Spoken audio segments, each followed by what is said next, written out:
Waliwo famire erajana olw'abantu ababadde bakutte emmundu nga batambulira mu mmotoka ekika kya drone abazinzeko ekikomera kyabwe mu kiro ne bawamba abantu 8 bibadde ku kyalo Kinoonya ekisangibwa Masanafu mu ggombolola y'e Lubaga mu maka g'omugenzi Charles Ssebintene. Okusinziira ku booluganda, abantu bano abatanategeerekeka olwayingidde ekikomera baatandise kukwata buli gwe baasanze awatali kubabuulira nsonga. We bukeeredde ng'abantu 6 ku 8 abakwatiddwa okusingira ddala abaana bayimbuddwa wabula abakulu 2 bakyakuumibwa mu bifo ebitanategeerekeka. Twali mu nju nga tuli musoma bitabo kwa nali ne sister wange tusoma bitabo namugoba Miriam nga tuli musoma bitabo abasajja bayingira ne twabamanya namba kwafe twali mu nju ne basanga njajja waffe atandika omubuuza ebibuzo byali bingi twali tetubuulira kwafe tuli mu kisenge wali eri katuba tukyali nga naffe batugamba mufulume eyo mu nju mujje n'amasimu gaffe baade bakutte emmundu nyatugamba tugende tukole ki tungire mu motoka tubakonye kirala kye tubuuza oba biki oba batwalira ki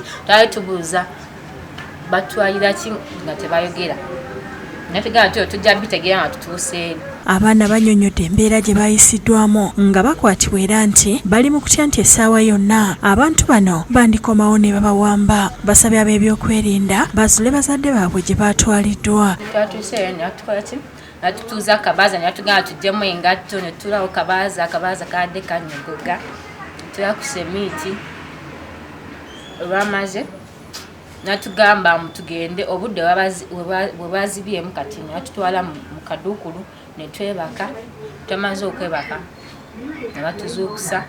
Waliwo omusajja omu yagamba munanenamba bana abaana mubajjeewo batonya okubeera mu buduukulu mubazze eri mu woofiisi badde ewaabwe saga kudamu balaba nga basuze waneeno. Tukyali mu kutya kw'amaanyi kuba abantu abajja mu drone tetumanyi tuli ku bunkenke asoose abasigadde tebannakomawo ate tetumanyi oba essaawa natuddamu ne tulumbibwa oba tetumanyi ensonga eriwo. Kisawuzi Ronald omusika mu maka gano agamba nti bino bibeereddewo nga taliwera nti agenze ku poliisi e Namuŋŋoona n'aggulawo omusango wabula nga bamutegeezeza nti baliko bye banoonyereza. Nesobola nange kuteebereza era nzize twazenga mmwe nti baana bamwe babakutte ne babatwala kati era ndugenda ku poliisi. Poliisi negamba bavuddeko dda wana abantu batutedda statement muddeeyo okolagane n'abo betwayogedde nabo. Omwogezi wa poliisi mu Kampala n'emiriraano Patrick Onyango akakasiza nti abantu bano bali mu mikono gyabwe nga babayambako mu kunoonyereza kwe baliko. Abantu 8 gye tubadde nabo 6 twabatadde ne tubaleka ne bagenda.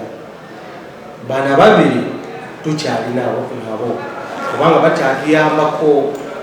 Waliwo amawulire gye twagala batuwe ne waliwo ebifo twagala bakoleki batutwala naye ffe tukyagenda maaso n'okubatwala ng'abajulizi. Download the app on App Store or Google Play Store now. Vision Digital Experience, the future of media.